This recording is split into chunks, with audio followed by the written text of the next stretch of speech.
عورتوں کو اللہم من احییتہ منا فاحییہ علی الاسلام. پڑھے ذرا اللہم من احییتہ منا فاحییہ علی الاسلام. اے اللہ جنی دیر زندہ رہیے سانو اسلام تے زندہ رکھی. یہ نماز جنازہ میں دعا مانگی جا رہی ہے زندوں کے لیے، مردوں کے لیے، حاضر کے لیے، غائب کے لیے، چھوٹوں کے لیے، بڑوں کے لیے، مردوں کے لیے، عورتوں کے لیے. پیچھے کوئی نہیں رہا، سارے اس میں آ گئے ہیں. اور اگلے دعا کے جو لفظ ہیں، یا اللہ جنی دیر جوندے رہیے اسلام تے قائم رہیے. اور آگے پڑھیں وَمَن تَوَفَّيْتَهُ مِنَّا وَمَن تَوَفَّيْتَهُ مِنَّا فَتَوَفَّهُ عَلَى الْإِيمَانِ.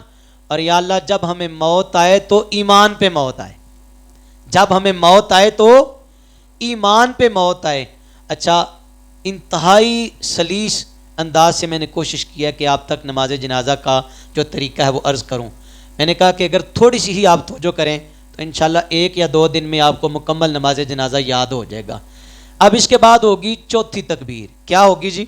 امام بھی کہے گا اور مقتدی بھی اللہ اکبر کہے گا.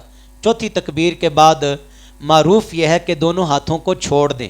دونوں ہاتھوں کو افضل طریقہ یہی ہے جو علماء نے ہمیں ارشاد فرمایا. چوتھی تکبیر کہنے کے بعد دونوں ہاتھوں کو چھوڑ کر آپ نے سلام پھیرنا ہے، پہلے دائیں جانب اور پھر بائیں جانب. اب یہاں تک تو کچھ لوگ اتفاق کرتے ہیں 4 تکبیروں پہ بھی وہ کہتے ٹھیک ہے جی. انہوں نے کہا چلو جی نماز جنازہ بھی تو دعا ہے نا، اب میت کو اٹھاؤ اور دفنا دو، قبر پہ بھی دعا مانگنے کی ضرورت نہیں ہے، نماز جنازہ کے بعد بھی دعا مانگنے کی ضرورت ہے. اب یہ ان لوگوں کا زوم ہے، ان لوگوں کا یہ اپنی طرف سے ایک طریقہ ہے. لیکن ہمارے اسلاف نے، میں نے پہلے عرض کیا، بڑی محنت کے ساتھ دین ہم تک پہنچایا ہے. کچھ لوگوں نے تکبیریں بدل لی، کچھ لوگوں نے تکبیریں تو 4 ہی رکھیں، لیکن جنازے کے بعد انہوں نے کہا نہیں جی بس ہو گیا جی، ہن اٹھاؤ میت نو دفن کر دیو تے کام مکا. اب ایمان سے بتانا، کسی بچے سے بھی یہ سوال کرے نا سادہ سا عرف عام میں کہ پتر اللہ کو لو دعا منگل لگے ہاں، چکنا چاہیے؟ اللہ سے دعا مانگنے کے لیے شرمانا چاہیے؟ یا کوئی وقت کی قید ہے، کوئی پابندی ہے کہ اس وقت اللہ سے مانگنا، اس وقت نہ مانگنا؟ کوئی قرآن پاک نے آیا مبارکہ ہم تک پہنچائی ہو یا نبی کے حدیث مبارکہ ہم تک آئی ہو کہ یہ وقت اللہ تعالیٰ تمہیں سنے گا اور اس وقت تمہاری نہیں سنے گا؟ معاذ اللہ ثم معاذ اللہ. قرآن تو یہ کہتا ہے وَقَالَ رَبُّكُمُ ادْعُونِي أَسْتَجِبْ لَكُمْ، اور تمہارے رب نے فرمایا تم مجھ سے دعا کرو میں تمہاری دعا قبول کروں گا. یہ قرآن کہتا ہے، سورہ المومن کی آیت نمبر 60 ہے. اور پھر اس سے پہلے المومن میں فرمایا فَادْعُوا اللَّهَ مُخْلِصِينَ لَهُ الدِّينَ وَلَوْ كَرِهَ الْكَافِرُونَ. اللہ تعالیٰ نے یہ قرآن پاک میں فرمایا پس تم اللہ سے دعا کرو اخلاص سے، اس کی اطاعت کرتے ہوئے، خواہ کافروں کو ناپسند ہی ہو. تسی اللہ کو مانگتے رہو. وَإِذَا سَأَلَكَ عِبَادِي أَنِّي فَإِنِّي قَرِيبٌ، اے میرے محبوب ان کو بتاؤ جو میرا پتہ پوچھتے ہیں، ان کو بتاؤ اللہ تو بڑے قریب ہے، وہ تو تمہاری شارک سے بھی نیڑے ہے، اس سے مانگو. اب ہم نے نماز جنازہ تو پڑھ لی ہے، تو آئے اسی لیے تھے کہ اپنے بھائی کے لیے، اپنی بہن کے لیے جو دنیا سے جا رہا ہے، اللہ سے دعائے مغفرت طلب کرے، اللہ سے بخشش کی دعا مانگے. اللہ اکبر. چلے نماز جنازہ بھی ہم نے وہ دعا ہی ہے، ہم اقرار کرتے ہیں، لیکن سنیں حضور کی حدیث مبارکہ حضرت انس رضی اللہ تعالیٰ عنہ بیان کرتے ہیں رسول پاک علیہ الصلوۃ والسلام نے فرمایا دعا عبادت کا مغز ہے. دعا عبادت کا، اب سن لیں ذرا، جو ہم نے پہلے نماز جنازہ پڑھی یہ بھی عبادت ہے، یہ بھی عبادت ہے. کچھ جنازے ایسے ہوتے ہیں کہ میت کی وجہ سے پڑھنے والے بخشے جاتے ہیں، اور کچھ ایسے نیک صالح بندے نماز جنازہ پڑھنے کے لیے آتے ہیں، ان کی وجہ سے میت کی بھی اور دوسرے لوگوں کی بھی بخشش ہو جاتی ہے. اب دعا عبادت کا مغز ہے، یعنی یہ تو ہمارے سامنے بڑی وضاحت سے یہ بات آ گئی ہے حضور علیہ السلام کی عبادت کی ہے. اب عبادت کا مغز کیا ہے؟ دعا. اب ہمیں دعا کرنی چاہیے، اب ہمیں دعا. اور پھر سن لیں، میں حوالے کے ساتھ بات کرنے کا الحمدللہ عادی ہوں، اللہ تعالیٰ سے دعا کرتے ہیں اللہ ہمیں سچا دین عطا کرے، ستھرا دین عطا کرے. ان ابی ہریرہ قال سمعت رسول اللہ صلی اللہ علیہ وسلم یقول اذا صلیتم علی المیت فاخلصوا له الدعاء. یہ ابو داؤد میں ہے، ابن ماجہ میں ہے، ابن حبان میں ہے. حضرت ابو ہریرہ رضی اللہ تعالیٰ عنہ بیان کرتے ہیں میں نے رسول پاک علیہ السلام کو یہ فرماتے ہوئے سنا، حضور کو یہ فرماتے ہوئے سنا کہ جب تم میت پر نماز جنازہ پڑھ لو، نماز جنازہ اذا صلیتم علی المیت، جب تم میت پر نماز جنازہ پڑھ چکو تو کیا کرو؟ فاخلصوا لہ الدعاء، تو اخلاص کے ساتھ اس کے لیے اللہ سے دعا مانگو، اخلاص کے ساتھ اللہ سے اس کے لیے کیا مانگو؟ تو اس کا مطلب ہے یہ حدیث مبارکہ میں بات موجود ہے، سنیے، اپنے کولوں نہیں عقیدے کڑے، ہماری جرت کیا ہے، بلکہ وہ لوگ ذرا سوچیں، وہ لوگ تھوڑی سی عقل کو نہ ذرا مد نظر رکھیں، ایویں نہ انج کرن جنہیں لایا گلیوں دے نالے ٹور چلی۔ یہ سارا طریقہ تو قرآن و سنت سے ہمیں مل رہا ہے۔ قرآن کہتا ہے جب بھی مانگو اللہ تمہاری دعا کو سنتا ہے اور قبول بھی کرتا ہے۔ سرکار فرماتے دعا عبادت کا مغز ہے۔ یار جھگڑے نہ کرو یار، اگر تم واقعی اپنے بھائی کی بخشش کے لیے دعا کرنے کے لیے آئے ہو تو پھر پہلے اگر پڑھ لیا تو بعد میں پڑھنے میں کیا مذائقہ ہے؟ دعا یہاں مانگو، وہاں مانگو، قبر پہ کھڑے ہو کے مانگو، قبرستان سے باہر آ کے مانگو، وہ اللہ سے مانگنا ہے، وہ کسی اور سے مانگنا۔ تو اپنے اللہ سے مانگتے ہوئے ہچکچاہٹ نہیں ہونی چاہیے۔ حضور علیہ السلام کی حدیث مبارکہ ہمارے پاس موجود ہے اور یہ اس بات کی دلالت ہے۔ اس کے علاوہ بھی اور احادیث مبارکہ موجود ہیں، لیکن چونکہ وقت خاصا میں نے آپ کا لے لیا ہے، نماز جنازہ پڑھنے کے بعد میت کے لیے دعا مانگے اور پھر کوشش کرے تدفین تک وہیں کھڑے رہیں۔ ہمیں یہ حکم دیا گیا ہے اپنے پیاروں کی قبر پہ اتنی دیر رکیں، کتنی دیر؟ اتنی دیر تک رکیں، ٹھہرے رہیں جب تک ایک اونٹ کو ذبح کر کے گوشت بنا کے اس کا گوشت تقسیم نہیں کیا جاتا۔ اب اندازہ کر لے کتنا وقت لگتا ہے۔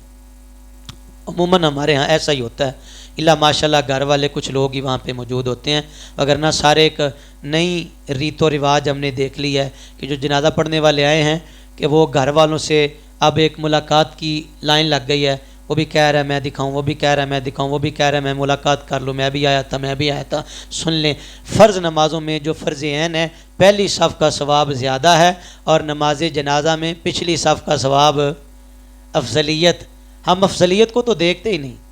نماز مسجد میں پڑھنے آئیں گے تو کوشش یہی ہوتی ہے وہ جو جوتیوں والی جگہ کے قریب صف ہے نا وہاں پہ کھڑے ہوں۔ ہماری یہاں کوشش یہ ہوتی ہے، مسجد میں کوشش یہ ہوتی ہے کہ جوتیوں کے قریب جو آخری صف ہے نا اس پہ کھڑے ہوں، مولوی صاحب فٹافٹ سلام پھیرن تو اسی دوڑ لا دئیے۔ اور نماز جنازہ میں یہ ہوتا ہے کہ یار پہلی صف میں ذرا آئیں، سب کو نظر تو آ جاؤں نا میں۔ وہ خدا کے واسطے کام جو بھی آپ کرتے ہیں، محنت کرتے ہیں، اعمال کرتے ہیں، وہ اللہ کے لیے کریں، اپنے اللہ کے لیے کیا کریں، اپنے رب کے لیے کیا کریں۔ وہ جو اللہ کے لیے کام کیے جاتے ہیں جزا انہی کی، ثواب انہی کا ہے، وہی ہمارے لیے فائدہ مند ہے اور وہی ہمارے لیے کارآمد ہوں گے۔ اور بھی مسائل اگر کسی نے کوئی سوال پوچھنا ہو نماز جنازہ کے متعلق تو آپ پوچھ سکتے ہیں۔ باقی اللہ سے دعا کرتے ہیں جو چند ایک باتیں میں نے آپ کی خدمت میں عرض کی، اگر کوئی کمی رہ گئی ہے تو اللہ معاف فرمائے، اور جو صحیح کہا گیا اللہ آپ کو اور مجھے یاد رکھنے کی عمل کی توفیق عطا فرمائے۔ اللہ آپ کا بھلا کرے۔ بہت خوبصورت اور بڑا اچھا آپ نے سوال کیا۔ ہمارے ہاں عموماً آج یہ رواج پیدا ہو گیا کہ ایک پانچواں بندہ سرانے کی طرف آتا ہے، تو یہ اپنی من مرضی ہے۔ اسلام نے ہمیں 4 بندوں کا ہی حکم دیا ہے، 4 بندوں کی ہی اجازت ہے کہ 4 پائی کو اٹھانے والے 4 لوگ ہوں۔ کتنے لوگ ہوں؟ 4 لوگ ہوں۔ ہاں 2 لوگ کب اٹھا سکتے ہیں؟ راستہ تنگ ہے، گلی چھوٹی ہے، یا کوئی پرابلم ہے کہ 4 بندے چل نہیں سکتے، تو تھوڑی دیر کے لیے جتنی دیر تک یہ دقت ہے، یہ مشکل ہے، اس کو آسان کرنے کے لیے پھر 2 بندے آگے پیچھے سے اٹھا سکتے ہیں۔ یہ جو 5واں بندہ آ گیا نا یہ خلاف سنت ہے، یہ خلاف سنت، ہمیں بچنا چاہیے۔ ایک اور اسی سوال سے میرے ذہن میں بات آ گئی۔ عموماً یہ سوال کیا جاتا ہے غیر محرم کندھا دے سکتے ہیں کہ نہیں؟ جو غیر محرم ہیں کندھا دے سکتے ہیں یا نہیں؟ یا قبرستان میں بھی اعلان کیا جاتا ہے، کوئی صاحب کہتے ہیں مولوی صاحب ذرا اعلان کر دو غیر محرم پیچھے پیچھے ہو جان۔ اب اس میں یہ بات غور طلب ہے کہ جو کندھا دینے کی بات ہے وہ غیر محرم دے سکتا ہے۔ پہلی بات تو یہ کہ جو محرم ہے وہ کوشش کریں، ان کو چاہیے، لیکن باوجود اس کے غیر محرم چونکہ یہاں ایک دوڑ لگی ہوتی ہے تو غیر محرم اگر کندھا دے لے تو اس میں مذائقہ نہیں ہے، لیکن جب تدفین کا وقت آئے، دفن کرتے وقت کوئی غیر محرم قریب نہیں ہونا چاہیے۔ خود بخود ہی پیچھے ہو جائیں، خود بخود ہی کوشش کریں۔ بھائی اگر تو اللہ معاف کرے دکھانے کا ہی مقصد تھا تو وہ میں نے پہلے عرض کر دیا ہے، وہ تو ہم نے جنازگاہ میں دکھا لیا، اب کیا کریں؟ کوشش کریں۔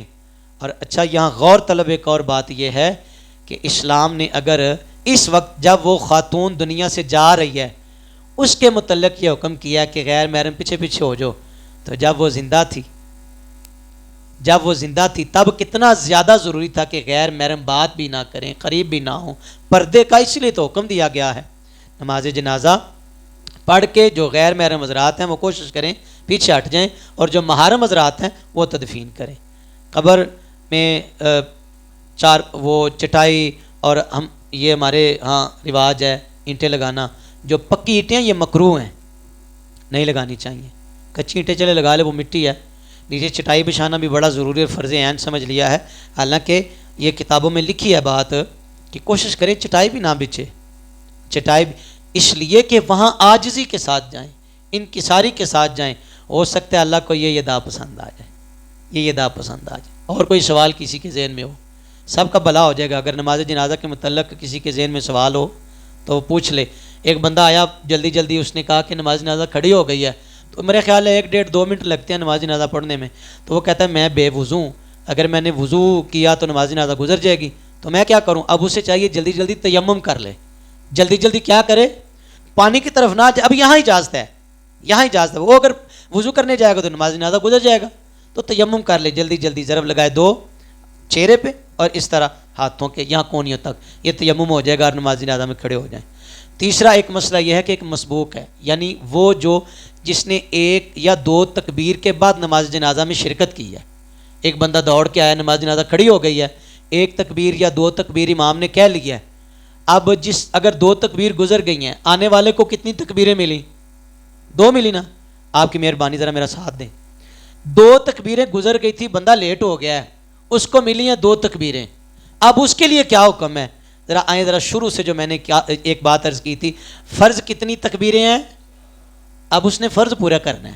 اگر تو اسے موقع ملتا ہے کہ تیسری تکبیر کے بعد دعا پڑھ لے، تو وہ کوشش کرے جلدی جلدی. امام نے سلام پھیر دیا، جو پہلے ساتھ تھے انہوں نے سلام پھیر دیا، اب یہ جلدی جلدی دعا پڑھ کے چوتھی تکبیر کر کے پھر سلام پھیر لے. اگر اس کو یہ بھی موقع نہیں ملتا تو علماء نے کہا کم از کم 4 تکبیریں وہ پوری کر لے اور پھر سلام پھیر دے. جس طرح آپ نماز میں آتے ہیں، 3 رکعت نماز ہے، نماز مغرب کی 2 آپ کو ملی ہیں، تو بعد میں 1 رکعت آپ اپنی پوری کرتے ہیں نا. تو اس طرح نماز جنازہ میں آپ نے 4 تکبیریں پوری کرنی ہیں. کیا کرنا ہے آپ نے؟ 4 تکبیریں آپ نے پوری کرنی ہیں. جب آپ 4 تکبیریں پوری کر لیں گے، یہ 2 فرض ہیں، 4 تکبیریں اور قیام آپ ویسے کھڑے ہیں، تو پھر نماز جنازہ آپ کی طرف سے ادا ہو جائے گی. اللہ ہمیں سمجھنے کی توفیق عطا فرمائے. پوچھ لیا کرو، کوئی گل نہیں، میں ایڈا وڈا کو عالم نہیں ہے، لیکن پھر بھی کتاباں دا سہارا لے کے کوئی مسئلہ وچ چکیا نہ کرو، بالکل نہ شرمایا کرو، بالکل نہ چکیا کرو.